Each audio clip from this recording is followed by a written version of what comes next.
Hello everyone.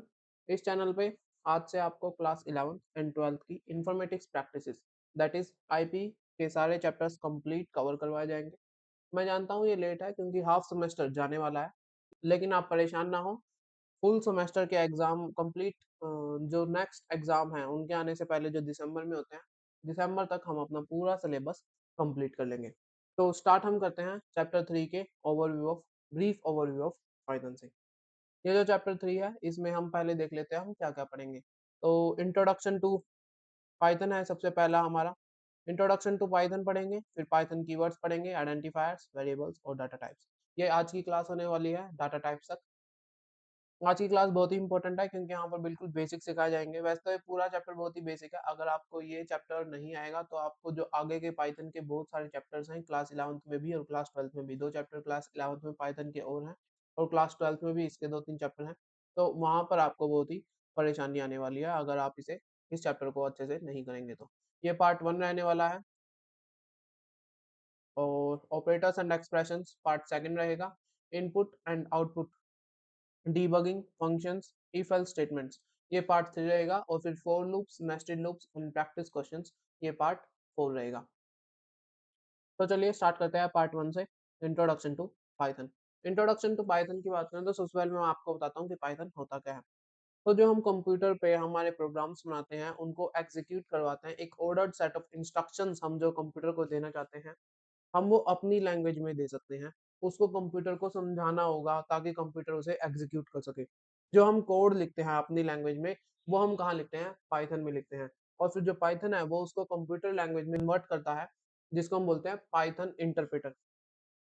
जो कि हमारे पास क्या होता है? एक इंटरप्रेटर होता है। पाइथन के अंदर हमारे पास जो इंटरप्रेटर होता है उसका नाम होता है पाइथन शेल और ये इसको मशीन लैंग्वेज में कन्वर्ट करता है, जो कि कंप्यूटर के लिए समझनी आसान है। उसके बाद हम देखें तो जो लैंग्वेज यूज़ होती है स्पेसिफाई करने के लिए इन इंस्ट्रक्शंस को, ये अलग-अलग प्रोग्रामिंग लैंग्वेजेस कहलाती हैं, जैसे पाइथन, सी, सी प्लस प्लस, जावा। हमारे सिलेबस में क्लास 11th और 12th में 2 प्रोग्रामिंग लैंग्वेजेस है, एक तो पाइथन है और एक माइस्क्ल है। पाइथन एक प्रोग्रामिंग लैंग्वेज है जिसको गुइडो वैन रोसम ने क्रिएट किया था 1991 में और ये software development, web development, scientific computing, big data और आर्टिफिशियल इंटेलिजेंस में भी काम आती है। पाइथन एक बहुत ही अच्छी लैंग्वेज है, ये बहुत ही ईज़ी लैंग्वेज है, इसीलिए इसको क्लास 11th और 12th में रखा जाता है। सी, सी प्लस प्लस, जावा इन तीनों से ईज़ी लैंग्वेज रहती है पाइथन और ज़्यादा काम भी आती है। तो इसीलिए पाइथन को 11th-12th में रखा जाता है। अगर आप एक बार पाइथन सीख लेंगे तो उसके बाद आप आगे किसी भी फील्ड में जाते हैं, वहाँ पर आपको लैंग्वेजेस सीखने की अगर ज़रूरत पड़े, तो वहाँ पर आप सी, सी प्लस प्लस, जावा और भी बहुत सारे जो लैंग्वेजेस हैं, उनको बहुत अच्छे से समझ पाएँगे अगर आपको पाइथन पहले से आती होगी तो। क्योंकि ये बहुत ही ईज़ी है, सारी लैंग्वेजेज़ में सबसे ईज़ी लैंग्वेज पाइथन होती है। अगर हम वर्किंग विद पाइथन की बात करें तो किसी भी पाइथन प्रोग्राम को राइट और रन करने के लिए हमारे पास एक पाइथन इंटरप्रेटर होना चाहिए जिसको हम बोलते हैं पाइथन शेल। यहाँ पर हमारे पास एक सिंबल होता है पाइथन के अंदर, इसको बोलते हैं पाइथन प्रॉम्प्ट, जो हमें ये इंडिकेट करता है कि अब हम यहाँ से इंस्ट्रक्शंस इसे दे सकते हैं और ये उन्हें रिसीव करेगा, ये रेडी है उन इंस्ट्रक्शंस को रिसीव करने के लिए। नेक्स्ट अगर हम देखें तो एग्जीक्यूशन मोड, दो तरह से एग्जीक्यूशन मोड होता है, interactive mode and script mode. हम इसको पहले प्रैक्टिकली करके देखते हैं और फिर उसके बाद मैं आपको इसका थ्योरेटिकली बताऊंगा ताकि आप एग्जाम्स में भी इसे लिख सकें। तो मैंने पाइथन आईडीएलई खोल लिया है। ये पाइथन आईडीएलई में ही हम सारा काम करेंगे आगे से। यहाँ पर ये देखें तो ये क्या है? ये पाइथन प्रॉम्प्ट है। इसके आगे हम कुछ भी लिख सकते हैं। सबसे पहले हम इंटरैक्टिव मोड में काम करना स्टार्ट करते हैं। तो इंटरैक्टिव मोड में हम डायरेक्टली पाइथन के पाइथन प्रॉम्प्ट पे ही स्टेटमेंट्स लिखते हैं। जैसे मुझे 5 + 6 चाहिए तो मैं इस पे एंटर तो 11 आ गया। अगर मुझे कुछ प्रिंट करवाना है तो मैं लिखूँगा, मान लीजिए मुझे मुझे लिखना है हेलो, इसको मुझे जोड़ना है वर्ल्ड के साथ। तो मैं एंटर कर दूँगा हेलो वर्ल्ड, जुड़कर लिखा जाएगा। लेकिन यहाँ पर बहुत ही बेसिक चीज़ें हो पाती हैं। यहाँ पर सिर्फ़ सिंगल लाइन स्टेटमेंट्स जो होती हैं, सिंगल लाइन कोड्स वहीं वहीं तक ये जो इंटरैक्टिव मोड है ये जा सकता है। मल्टी लाइन जो स्टेटमेंट्स हैं वहाँ पर ये काम नहीं कर सकता। तो इसके लिए हमारे पास होता है script mode. Script mode basically हम बेसिकली स्क्रिप्ट मोड में ही काम करते हैं। ये सिर्फ़ एक इंट्रोडक्शन देने के लिए इंटरैक्टिव मोड होता है और ये मैंने आपको दे दिया है। अब हम स्टार्ट करते हैं स्क्रिप्ट मोड। तो स्क्रिप्ट मोड हम कैसे स्टार्ट करेंगे? हम यहाँ पर फाइल में जाएँगे और न्यू फाइल क्रिएट करेंगे। न्यू फाइल हम क्रिएट करेंगे, मुझे अब मान लीजिए लिखना है मुझे हेलो वर्ल्ड ही प्रिंट करवाना है, तो मैं लिखूँगा प्रिंट हेलो वर्ल्ड। कोटेशंस याद रखें, कोटेशंस नहीं होंगी तो एरर शो होगा। हम इसके बाद ये लिख के क्या करेंगे, रन पे जाएँगे, रन मॉड्यूल करेंगे और फिर ये सेव करने के लिए कहेगा, तो हम इसको सेव करेंगे। मान लीजिए मैं इसको सेव करता हूँ बेसिक्स नाम से।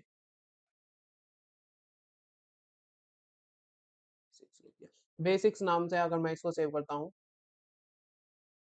तो अब इसके बाद क्या होगा, ये जो स्टेटमेंट है ये रन हो जाएगी और हेलो वर्ल्ड लिखा आ जाएगा।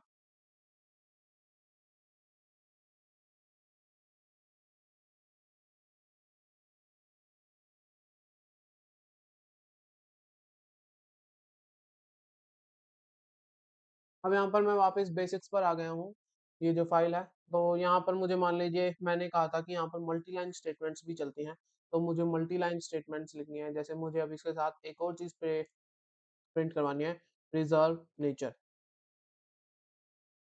तो ये भी यहाँ पर हो जाएगा। ये जो प्रिंट है ये कभी भी आप कैपिटल लेटर्स में नहीं लिखेंगे, ये याद रखिएगा कि प्रिंट है वो हमेशा स्मॉल लेटर्स में आएगा, क्योंकि जो पाइथन है वो एक केस सेंसिटिव लैंग्वेज है। यहाँ पर अगर आप केस बदल देंगे तो जो वर्ड्स हैं उनका मीनिंग बदल जाता है, और प्रिंट एक रिजर्व वर्ड है जो कि ऐसे ही रिजर्व किया गया है लोअर केस लेटर्स में। इसको मैं रन करूँ आपके, अब हम बार बार रन पर नहीं जाएंगे, रन मॉड्यूल नहीं करेंगे, सीधा F5 दबाएंगे और फिर ओके कर देंगे। तो ये हेलो वर्ल्ड और प्रिजर्व नेचर प्रिंट हो गया। एग्जीक्यूशन मोड्स की बात करें तो इंटरैक्टिव मोड और स्क्रिप्ट मोड। इंटरैक्टिव मोड में देखें तो इंटरैक्टिव मोड में हम पाइथन स्टेटमेंट्स को डायरेक्टली प्रॉम्प्ट पर लिखते हैं और स्टेटमेंट को एग्जीक्यूट कर देते हैं बाय एंटर प्रेसिंग, और जो रिजल्ट्स हैं वो डिस्प्ले हो जाते हैं। ये सिंगल लाइन कोड के लिए होता है सिर्फ और सिर्फ, और यहाँ पर इंस्टेंट एग्जीक्यूशन देखने को मिलता है। लेकिन इंटरैक्टिव मोड में हम स्टेटमेंट सेव नहीं कर सकते, हमें उन्हें रीटाइप करना होगा अगर जो हमें उन्हीं स्टेटमेंट्स को दोबारा प्रिंट करवाना है तो। स्क्रिप्ट मोड की बात करें तो स्क्रिप्ट मोड में हम एक फाइल लेते हैं, उसको सेव करते हैं और फिर जो इंटरप्रेटर है वो उस फाइल के प्रोग्राम को एग्जीक्यूट करता है। ऐसी प्रोग्राम फाइल्स जो हैं इनका एक एक्सटेंशन होता है जिसको बोलते हैं .py, ये याद रखना है, और इनको हम स्क्रिप्ट्स बोलते हैं। पाइथन के अंदर खुद का एक बिल्ट इन एडिटर है जिसको IDLE बोलते हैं, जिसमें हम काम करेंगे। इसकी फुल फॉर्म होती है integrated development and learning environment. इसकी फुल फॉर्म याद कर लीजिएगा क्योंकि ये एग्जाम्स में आ जाती है। फिर हम बात करते हैं पाइथन के कीवर्ड्स की। तो कीवर्ड्स वो रिजर्व वर्ड्स होते हैं जिनका खुद का स्पेसिफिक मीनिंग होता है पाइथन इंटरप्रेटर में। आगे हम पढ़ेंगे आइडेंटिफायर्स और वेरिएबल्स के बारे में। तो हम कभी भी जो पाइथन कीवर्ड्स हैं उनको आइडेंटिफायर्स और वेरिएबल्स की जगह नहीं दे सकते, क्योंकि ये पहले से रिजर्व वर्ड्स हैं। कभी भी हम आइडेंटिफायर, अगर जो हमें किसी का नाम रखना है, जो आइडेंटिफायर होते हैं वो नाम होते हैं, हमें वो रखना है, तो हम कभी भी ये जो टेबल है इस टेबल में जितने भी वर्ड्स दिए हुए हैं इनमें से किसी को भी नहीं रख सकते। करना है यहाँ पर अगर हम देखें तो यहाँ पे तीन जो ये फॉल्स, नन एंड ट्रू, यहाँ पर जो ये फॉल्स, नन एंड ट्रू, ये तीन जो कीवर्ड्स हैं इन तीनों में जो फर्स्ट अल्फाबेट है वो अपर केस है, बाकी सब लोअर केस है। और बाकी सभी में देखें तो बाकी सब के सब, चाहे फर्स्ट लेटर हो चाहे बाकी के लेटर्स हो, अल्फाबेट्स हो, वो सब के सब लोअर केस लेटर्स में है। तो आपको ये याद रखना है कि कौन अपर केस में है और कौन लोअर केस में है, क्योंकि जैसा मैंने बताया पाइथन एक केस सेंसिटिव है, तो कीवर्ड्स ऐसे एग्जैक्टली रिटर्न होने चाहिए जैसे इस टेबल में लिखे हुए हैं। ये जो टेबल है ये आपको याद करनी है, मगर अभी याद करने की जरूरत नहीं है। आप धीरे धीरे जैसे जैसे पाइथन आगे सीखेंगे वैसे वैसे आपको याद हो जाएंगे ये कीवर्ड्स। ज़्यादा कीवर्ड्स नहीं होते हैं, अगर आप एक बार यूज़ करने लगें तो आपको फिर ये ज़्यादा नहीं लगेंगे। फिलहाल के लिए आपको ये पूरी टेबल दिख रही है तो इसलिए आपको ज़्यादा लगेंगे। नेक्स्ट आगे अगर हम चलें तो आइडेंटिफायर्स की बात करते हैं। आइडेंटिफायर्स नाम्स होते हैं जो कि किसी भी चीज़ को आइडेंटिफाई करने के लिए काम आते हैं। किसी भी चीज़ के नाम को हम आइडेंटिफायर बोल सकते हैं, जैसे वेरिएबल हो गए, फंक्शन हो गए, या फिर कोई भी दूसरी एंटिटीज जो होती हैं। जो प्रोग्रामिंग के अंदर रूल्स होते हैं आइडेंटिफायर्स रखने के पाइथन के अंदर, वो देखें तो जो आइडेंटिफायर का नाम है वो कहीं से भी upper case, lower case alphabet से स्टार्ट हो सकता है और अंडरस्कोर साइन से स्टार्ट हो सकता है, लेकिन वो एक डिजिट के साथ कभी भी स्टार्ट नहीं हो सकता। वो किसी भी लेंथ का हो सकता है, लेकिन हम प्रेफर करते हैं कि हम एक शॉर्ट नाम रखें और एक अंडरस्टैंडेबल नाम रखें, मीनिंगफुल रखें, ताकि बाद में जब हम उस फाइल को दोबारा एग्जीक्यूट करें या बाद में उस फाइल को दोबारा खोलें तो हमें उसके बारे में अच्छे से जानकारी हो, हम वहाँ पर कंफ्यूज ना हो। जैसे मैंने किसी चीज़ का नाम सिर्फ ए रख लिया, अब बाद में मैं कई दिनों बाद अगर उस फाइल को खोलूँगा और मुझे ए का ए के बारे में समझ में नहीं आता है कि मैंने उस टाइम पे क्या माना था ए को, तो वहाँ पर प्रॉब्लम क्रिएट हो जाती है जब हम बड़े प्रोग्राम्स लिखते हैं। नेक्स्ट, कोई भी कीवर्ड या रिजर्व्ड वर्ड आइडेंटिफायर नहीं हो सकता और कोई भी स्पेशल सिंबल हम यूज नहीं करेंगे, ना ही एक्सक्लेमेटरी साइन, ना ही एट द रेट, ना ही हैशटैग, ना ही डॉलर और ना ही परसेंटेज। ये कोई भी सिंबल हम यूज नहीं करेंगे। वेरिएबल एक आइडेंटिफायर होता है जिसकी वैल्यू चेंज हो सकती है। वेरिएबल का जो नेम है वो यूनिक होता है प्रोग्राम में। एक वेरिएबल की वैल्यूज को मल्टीपल टाइम्स पे चेंज किया जा सकता है, लेकिन कभी भी एक वेरिएबल की एक से ज्यादा वैल्यूज नहीं हो सकती। एक ही वैल्यू होगी एक वेरिएबल की और वो मल्टीपल टाइम्स पे चेंज हो सकती है। जो वैल्यू है वेरिएबल की वो किसी भी डाटा टाइप में हो सकती है, स्ट्रिंग में हो सकती है, नंबर में हो सकती है या अल्फा न्यूमेरिक कैरेक्टर्स में भी हो सकती है। ये मैं आपको आगे समझा दूंगा जब हम डाटा टाइप्स पढ़ेंगे कि स्ट्रिंग क्या होती है, नंबर्स क्या होते हैं और अल्फा न्यूमेरिक क्या होते हैं। जो वेरिएबल्स हैं उनको हमेशा वैल्यूज असाइन करनी होती है प्रोग्राम में। अगर जो वेरिएबल्स हैं उनको वैल्यूज असाइन नहीं होंगी तो वो एरर क्रिएट करेंगे, क्योंकि जब भी प्रोग्राम एग्जीक्यूट होता है तो वेरिएबल की जगह पे उसकी वैल्यू पुट कर दी जाती है, लेकिन अगर वैल्यू है ही नहीं तो वहां पर प्रोग्राम एरर शो करेगा। मैं आपको प्रैक्टिकली वेरिएबल शो कर देता हूँ। यहाँ पर हम दो प्रोग्राम्स करते हैं और वेरिएबल्स को भी समझते हैं प्रैक्टिकल। तो मैंने वापस से आइडियली खोल लिया और यहाँ पर फाइल जो हमने खोली हुई थी उसी पे मैं वापस आ गया। यहाँ पर अगर हमें देखें, हमें कोई भी वेरिएबल रखना है, मान लीजिए एक जेंडर है। ये जो जेंडर मैंने लिखा है ये क्या है, ये वेरिएबल है और इसकी वैल्यू मैंने क्या रखी है, मैंने इसकी वैल्यू रखी है मेल। फिर मैं रखता हूँ एज। एज क्या है, ये वेरिएबल है, इसकी वैल्यू मैं क्या रखता हूँ, इसकी वैल्यू मैंने रखी 28। अगर मैं और कोई देखूं तो जैसे प्राइस है, प्राइस डेसिमल में भी हम वैल्यूज ले सकते हैं, 56.6 किसी की वैल्यू है। इसके अलावा अगर हम देखें तो किसी का सीट नंबर अगर हम देखें तो सीट के आगे हम कोई वैल्यू रखें B10 या A10 या A6, तो ये क्या होगा, ये सभी क्या है, वेरिएबल्स हैं। जेंडर, एज, प्राइस और सीट ये सब क्या है, वेरिएबल्स हैं। मेल 28, 56.6 एंड A6 ये सब क्या है, वैल्यूज हैं इनकी। जो मेल है वो स्ट्रिंग वैल्यू है, जो 28 है वो इंटीजर वैल्यू है, 56.6 जिसमें डेसिमल आ जाते हैं वो फ्लोटिंग वैल्यूज होती हैं, और A6 अल्फा न्यूमेरिक वैल्यू है, ये भी स्ट्रिंग के अंडर आती है। अब मुझे मान लीजिए इनमें से कोई एक चीज नहीं चाहिए, मुझे बाद में इसकी जरूरत पड़ेगी लेकिन फिलहाल नहीं है, या फिर मैं एक्स्ट्रा में जैसे मान लीजिए मैंने यहाँ पे जेंडर की बजाय सिर्फ जेन लिखा, मगर मैं चाहता हूँ मुझे ये जो बार बार वेरिएबल है ये बार बार यूज करना होगा तो मैं इसे शॉर्ट रखना चाहता हूँ, तो मैंने जेन भी नहीं रखा, सिर्फ जी रखा। और मैं चाहता हूँ कि बाद में जब मैं इस फाइल को खोलूँ तो मुझे पता हो कि मैंने जी किसके लिए रखा था। तो मैं यहाँ पर क्या कर सकता हूँ, एक कमेंट ऐड कर सकता हूँ। कमेंट क्या होता है, जैसे कमेंट एक ऐसी चीज है जो कि हम अपनी अंडरस्टैंडिंग के लिए रखते हैं, फिर मुझे ही बाद में मीनिंग समझना है तो उसके लिए कमेंट्स होते हैं इसके अंदर। कमेंट्स हम कैसे लिखते हैं, पहले हम हैशटैग साइन लगाते हैं, हैशटैग के अंदर हम जो भी लिखेंगे वो सब सिर्फ हम देख सकते हैं। जो इंटरप्रेटर है वो कम्प्लीटली हैशटैग के आगे जितनी भी चीजें लिखी होंगी उन सबको इग्नोर कर देगा, इंटरप्रेटर उनको इंटरप्रेट नहीं करेगा और प्रोग्राम को एग्जीक्यूट कर देगा। जैसे मैंने लिखा जी इज इक्वल टू जेंडर, ये मैंने अपनी सहूलियत के लिए रखा है कि मैं ताकि बाद में जब फाइल खोलूँ तो मुझे पता हो कि जी का मीनिंग जेंडर है। और मैंने अपने वेरिएबल्स को कम करने के लिए, ताकि मुझे बार बार जेंडर जेंडर ना लिखना हो, सिर्फ जी लिखना पड़े, इसलिए मैंने उसे कम कर दिया। इसको अगर जब मैं प्रिंट करवाऊँ इन सभी को, मुझे प्रिंट करवानी है जी comma age comma price comma seat. अब ये सब क्या हो जाएंगे, प्रिंट हो जाएंगे। मैं F5 प्रेस करता हूँ और ओके। तो मेल फॉर जेंडर जी, 28 for age, 56.6 for price and A6 for seat। अब हमारे पास एनसीईआरटी में दो प्रोग्राम्स हैं। ये जो क्लासेस हैं ये एनसीईआरटी के बेसिस पर ही हैं, क्योंकि हम क्लास 11th और 12th पढ़ रहे हैं। जो एग्जाम है वो एनसीईआरटी के बेस पे ही आता है। मैं आपको फिर भी कुछ एक्स्ट्रा प्रैक्टिस, जब लास्ट में ये चैप्टर खत्म होगा तो मैं प्रैक्टिस क्वेश्चंस कराऊंगा, तो बहुत ही एक्स्ट्रा क्वेश्चंस होंगे। अगर आप वो भी कर लेते हैं बिल्कुल अच्छे से तो आपको पाइथन जो प्रैक्टिकल क्वेश्चंस हैं उनकी तरफ से बिल्कुल निश्चिंत हो जाना है कि अब इसके बाद आपसे कुछ भी एक्स्ट्रा नहीं पूछा जाएगा अगर आपको ये सब आते हैं। तो हम 2 प्रोग्राम जो फिलहाल एनसीईआरटी में है वो करते हैं। तो हम स्टार्ट करें। तो फर्स्ट प्रोग्राम है कि एक पाइथन प्रोग्राम लिखें to find the sum of 2 numbers. मैं इसको आपके लिए यहीं पे लिख लेता हूँ। मैं शॉर्ट में लिख रहा हूँ सम ऑफ 2 नंबर्स हमें निकालना है। इसके लिए हमें क्या लिखना है? एक प्रोग्राम लिखना है। फिलहाल के लिए हम सिर्फ ट्रूथ नंबर दे सकते हैं, क्योंकि आपने अब तक इनपुट एंड आउटपुट नहीं पढ़ा है। जब हम इनपुट एंड आउटपुट पढ़ लेंगे उसके बाद हम दूसरों से भी नंबर ले सकते हैं अपने प्रोग्राम के लिए, जब वो प्रोग्राम को एग्जीक्यूट करेंगे। तो फिलहाल के लिए num1 मैंने मान लीजिए 9 ले लिया और num2 इज इक्वल टू 78 ले लिया। अब मुझे इनका सम निकालना है। तो सम क्या होता है? Sum is equal to num1 plus num2।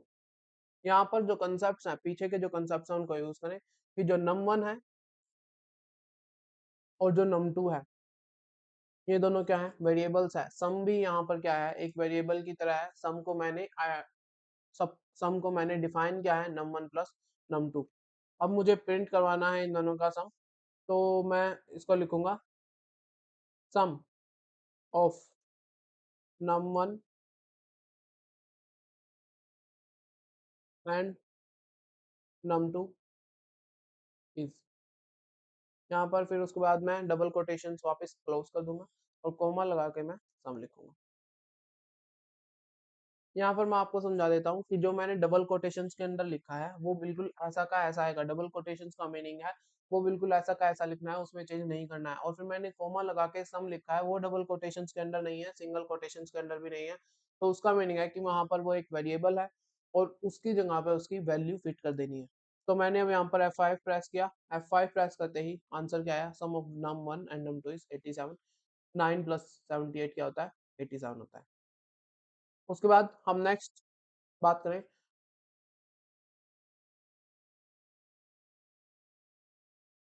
तो जो नेक्स्ट प्रोग्राम है write a Python program to find area of rectangle. जो उसकी लेंथ है वो 10 यूनिट्स दी हुई है और जो ब्रेड्थ है वो 20 यूनिट्स दी हुई है। तो मैं आपको लिख देता हूँ एरिया ऑफ रेक्टेंगल हमें इसमें निकालना है और लेंथ और ब्रेड्थ हमें इसमें दी हुई है। सो मैंने लिखा लेंथ इज इक्वल टू 10, फिर उसके बाद लिखा ब्रेड्थ इज इक्वल टू 20। उसके बाद एरिया का फॉर्मूला क्या होता है? Area is equal to length into breadth.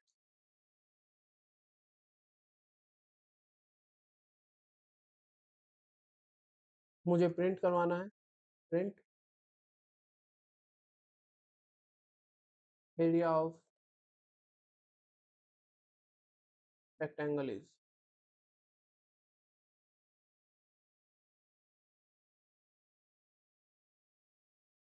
तो यहाँ पर मैं F5 प्रेस करूंगा और जो ये वाला है ये अब दोबारा से प्रिंट नहीं होगा, क्योंकि मैंने यहाँ पर हैशटैग साइन लगा दिया है। तो अब इसके बाद से ये क्या है? ये एक कमेंट रह गया है। ये जो 3 बातें हैं ये कमेंट नहीं हुई है, ये हैं, लेकिन हमने इसमें इसका यूज कहीं पर भी नहीं किया है। ये जो प्रिंट स्टेटमेंट है इसके अंदर भी हमने इन तीनों का वेरिएबल्स का कहीं पे भी यूज नहीं किया है। तो इसलिए इनका कोई इम्पैक्ट नहीं होगा हमारे इस नीचे वाले प्रोग्राम पे। मैंने F5 प्रेस किया और ओके। तो area of rectangle is 200, 10 into 20। Next हम बात करते हैं डाटा टाइप्स की। तो हमने यहाँ पर प्रोग्राम्स देख लिए हैं और ये दोनों प्रोग्राम्स कवर होने के बाद हम डाटा टाइप्स पर आते हैं। जो डाटा टाइप की बात करें तो डाटा टाइप्स में हम क्या समझेंगे कि कौन सा डाटा किस टाइप में आता है, कौन नंबर में है, कौन सीक्वेंसेस है और कौन सा डाटा मैपिंग्स के अंदर आता है। हर जो वैल्यू होती है हर वैल्यू का एक अपना स्पेसिफिक डाटा टाइप होता है पाइथन में। डाटा टाइप हमें बताता है कि जो डाटा है वो किस टाइप का है और किस तरह के वेरिएबल, और जो वेरिएबल है वो किस तरह के डाटा को होल्ड कर सकता है और ऑपरेशंस जो उस डाटा पे परफॉर्म हो सकते हैं। ऑपरेशंस परफॉर्म हम कैसे निकालते हैं? जैसे जो स्ट्रिंग्स हैं उन पर न्यूमेरिकल ऑपरेशंस नहीं किए जा सकते, इसीलिए हमें पता होना चाहिए कि कौन सा डाटा स्ट्रिंग्स है कौन सा नंबर्स है। तो ये हमारे पास ये जो चार्ट है ये एनसीईआरटी में दिया ये 5 तरह के डाटा होते हैं। इसमें से हमें नंबर्स पढ़ने हैं, सीक्वेंसेस पढ़ने हैं और मैपिंग्स पढ़ने हैं। जो नन है और सेट्स हैं, ये हमारे सिलेबस में नहीं है तो हम ये नहीं पढ़ेंगे। नंबर्स में इंटीजर, फ्लोटिंग पॉइंट और कॉम्प्लेक्स आते हैं और थोड़ा सा बूलियन आता है।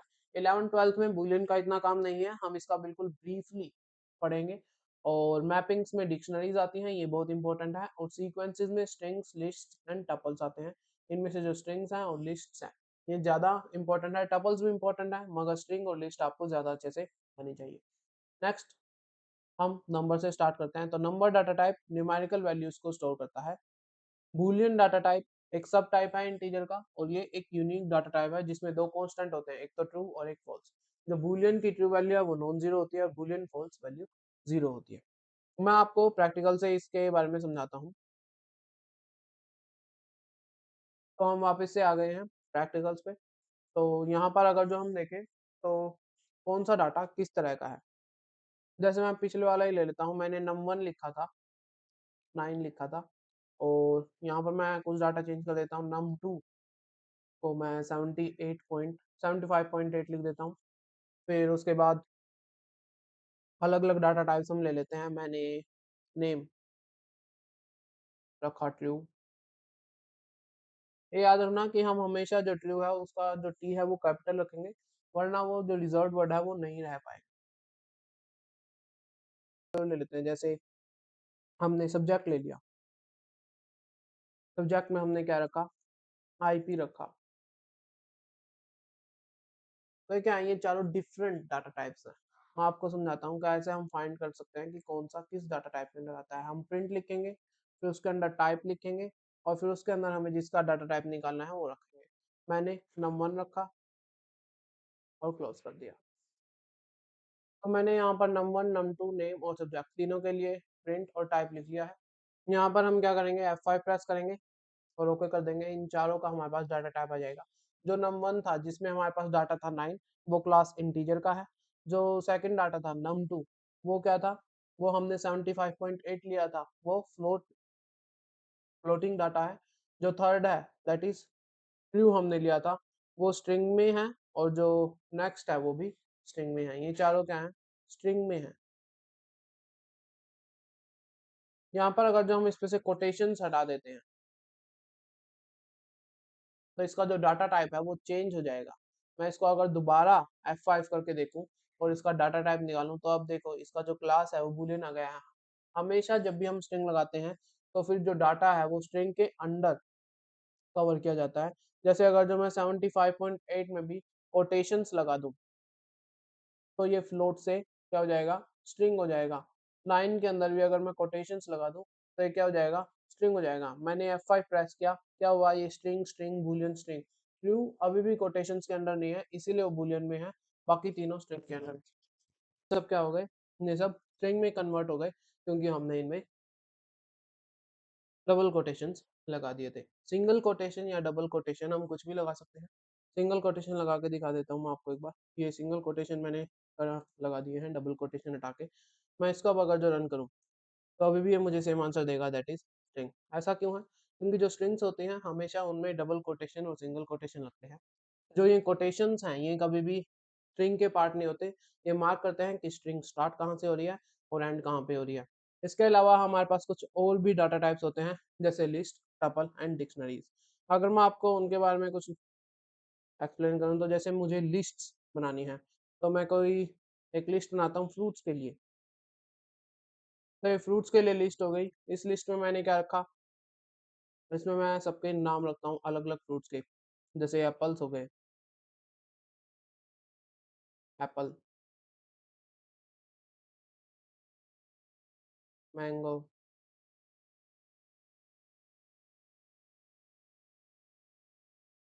Strawberry, avocado. ये सब क्या हो गए, ये सब डिफरेंट फ्रूट्स हो गए। ये क्या है, ये एक पूरी लिस्ट है, क्योंकि इसमें क्या लग गए, स्क्वायर ब्रैकेट्स लग गए। जब भी हम स्क्वायर ब्रैकेट्स का यूज करते हैं वो क्या होती है, एक लिस्ट होती है। इसके अलावा अगर हम एक टपल बनाना चाहें, सेम टपल और सेम डिक्शनरी भी हम बना सकते हैं। जो डिक्शनरी है वो थोड़ी अलग होगी, जो टपल है वो बिल्कुल सेम होगा।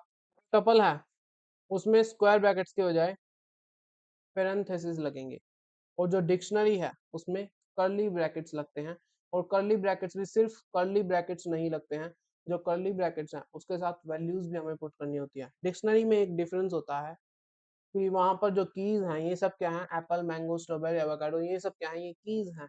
हमें इनके साथ कुछ और वैल्यू भी रखनी होगी। इसमें डिक्शनरी में हमेशा की वैल्यू पेयर में होते हैं। जैसे मैंने एप्पल रखा तो उसका प्राइस रखा 80 रुपीज, मैंगो रखा तो उसका प्राइस रखा 90 रुपीज, स्ट्रॉबेरी है मेरे पास तो मैंने उसका प्राइस रखा 200, एवोकाडो है तो उसका प्राइस रखा 250। ये क्या है, ये एक डिक्शनरी है। अब मैं इनको कैसे डिफर करूंगा, मैंने इसके आगे डिक लगा दिया। ये जो टपल है इसके आगे मैंने टप लगा दिया,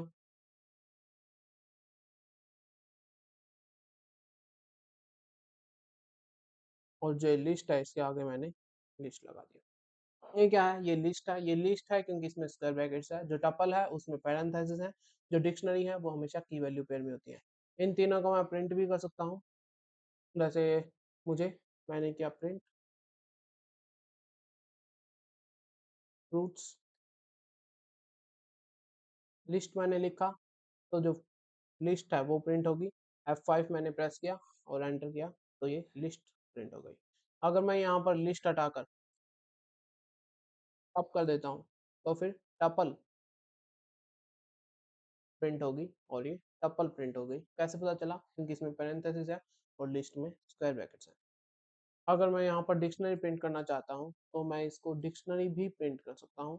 मैंने डिक लिखा और F5 प्रेस किया तो डिक्शनरी प्रिंट हो गई। डिक्शनरी कैसे पता चलता है, क्योंकि इसमें की वैल्यू पेयर्स होते हैं। सेट्स में भी होते हैं की वैल्यू पेयर्स। सेट्स में सब यूनिक वैल्यूज होती हैं, वहाँ पर हम नहीं जाएंगे क्योंकि आपके सिलेबस में नहीं है। तो आपको डिक्शनरी में किसी और को कंपैरिजन करने की जरूरत नहीं पड़ेगी। डिक्शनरी सिर्फ अकेली आपके लिए की वैल्यू पेयर्स होती है। फिर हम नेक्स्ट लिस्ट और टपल। आपको लगेगा कि फिर दो अलग अलग डाटा टाइप बनाने की क्या जरूरत थी, अगर हमारे पास लिस्ट है तो हमें टपल बनाने की क्या जरूरत थी, या फिर अगर पहले टपल बनी तो फिर लिस्ट बनाने की क्या जरूरत थी, सिर्फ यहाँ पर ब्रैकेट्स चेंज करके। तो इसका एक कारण ये है कि जो लिस्ट है ये क्या होती है, ये म्यूटेबल होती है। जब हम आपको ऑपरेशंस, एक्सप्रेशंस और आगे जब हम इंडेक्सिंग स्लाइसिंग पढ़ेंगे, जो नेक्स्ट चैप्टर है working with list in dictionaries है, जिसमें हम इंडेक्सिंग और स्लाइसिंग पढ़ते हैं लिस्ट्स की और डिक्शनरीज की। उसके लिए हमें वहां पर हमें पता चलेगा कि जो लिस्ट है वो म्यूटेबल होती है, जबकि जो टपल्स हैं वो क्या होती हैं, इम्यूटेबल होती है। ये इनका की डिफरेंस होता है। एक तो इनके पास ब्रैकेट्स अलग हैं, और उसके बाद इनका जो की डिफरेंस होता है वो ये होता है कि लिस्ट म्यूटेबल होती हैं और जो टपल्स हैं वो इम्यूटेबल होती हैं। अब आपको डिक्शनरीज भी जानना होगा, तो जो डिक्शनरीज हैं वो भी म्यूटेबल होती हैं, बिल्कुल लिस्ट की तरह। स्ट्रिंग्स और टपल्स इम्यूटेबल होते हैं, जबकि जो लिस्ट और डिक्शनरीज हैं ये म्यूटेबल। अब हम अगर जो एक बार दोबारा से थ्योरेटिकली देखें तो theoretically number numerical value store करता है, बूलियन में ट्रू एंड फॉल्स आते हैं, इंटीजर में सिर्फ इंटीजर नंबर्स आएंगे, फ्लोटिंग में डेसिमल नंबर्स आते हैं, और कॉम्प्लेक्स में कॉम्प्लेक्स नंबर्स आते हैं। कॉम्प्लेक्स नंबर्स आपको नहीं पढ़ने हैं क्योंकि ये आपके सिलेबस में नहीं है, और आगे भी किसी चैप्टर में इनका आपके लिए कोई काम नहीं आएगा। सीक्वेंसेस, स्ट्रिंग, लिस्ट और टपल्स, ये तीनों किस में आते हैं, सीक्वेंसेस में आते हैं। और डिक्शनरी किस में आती है, मैपिंग्स में आती है। ये जो सीक्वेंसेस और मैपिंग्स हैं ये दोनों अलग अलग डाटा टाइप्स हैं, ये याद रखना है। हमारे पास पहले से नंबर थे जो कि डाटा वैल्यूज को स्टोर कर सकते थे, लेकिन ये मल्टीपल डाटा वैल्यूज को स्टोर नहीं कर पा रहे थे, जो स्ट्रिंग, लिस्ट, टपल्स और डिक्शनरीज कर पाती हैं। जैसे हमें एक साल में जो मंथ्स हैं उनके नेम्स अगर जो स्टोर करने हैं वो कर सकते हैं। क्लास में जो स्टूडेंट्स हैं उनके नेम करने हैं।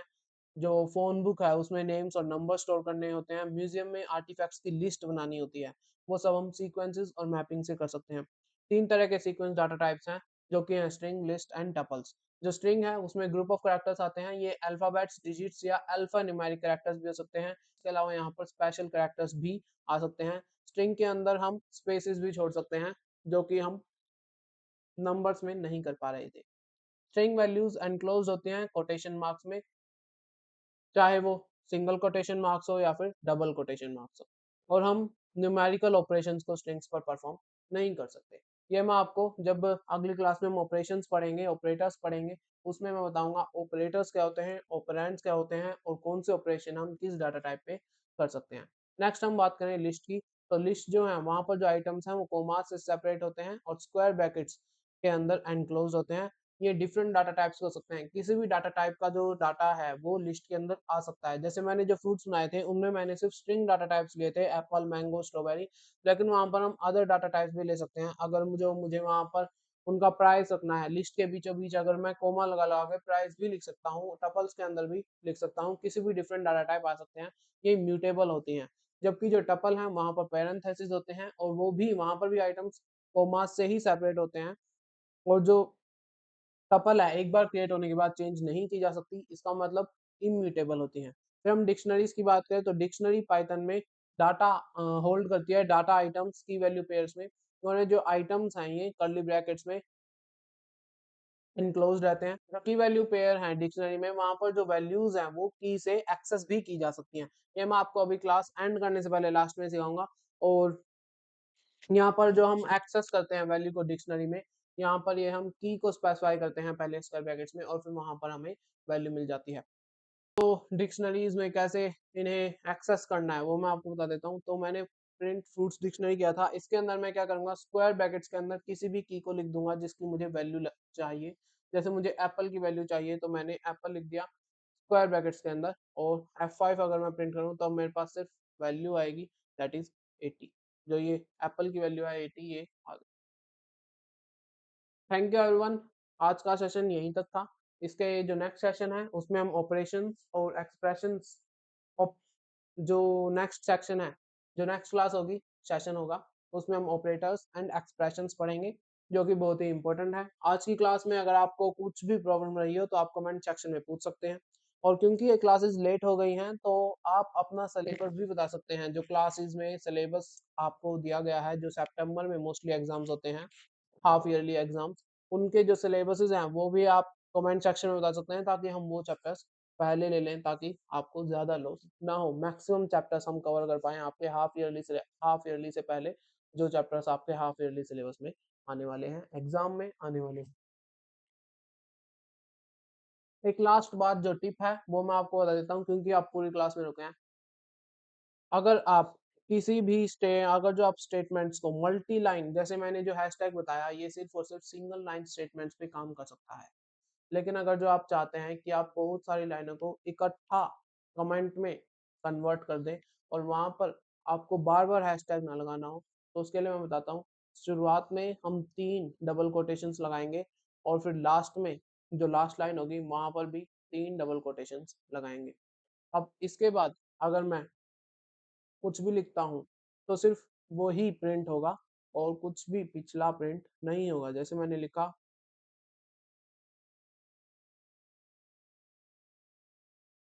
Hello world. अब मैं इसको F5 प्रेस करूँ, तो सिर्फ़ हेलो वर्ल्ड प्रेस होगा। इससे पिछला जो भी था उस सबको क्या कर दिया गया है, इग्नोर कर दिया गया है एग्ज़ीक्यूटर के द्वारा, इंटरप्रेटर के द्वारा। इनको एग्ज़ीक्यूट नहीं किया गया है क्योंकि मैंने यहाँ पर मल्टी लाइन कमेंट्स का यूज़ किया था। मल्टी लाइन अगर हमें कमेंट बनाने हैं, हमने बहुत सारा प्रोग्राम लिख लिया है मगर अब हमें उस पैरा की ज़रूरत नहीं है। हमारे प्रोग्राम में हमें चेंजेज़ करने हैं, हमें उस पैरा को फ़िलहाल के लिए एग्ज़ीक्यूट नहीं करवाना है या फिर वहाँ पर एरर आ रहा है और हमें एरर नहीं मिल रहा है और हमें उस टाइम के लिए ताकि इतना हम एरर ढूँढें, इतना बाकी का प्रोग्राम इंटरप्ट ना हो, उसके लिए हम मल्टी लाइन कमेंट्स का यूज़ कर सकते हैं। Thank you, God bless you and bye bye everyone.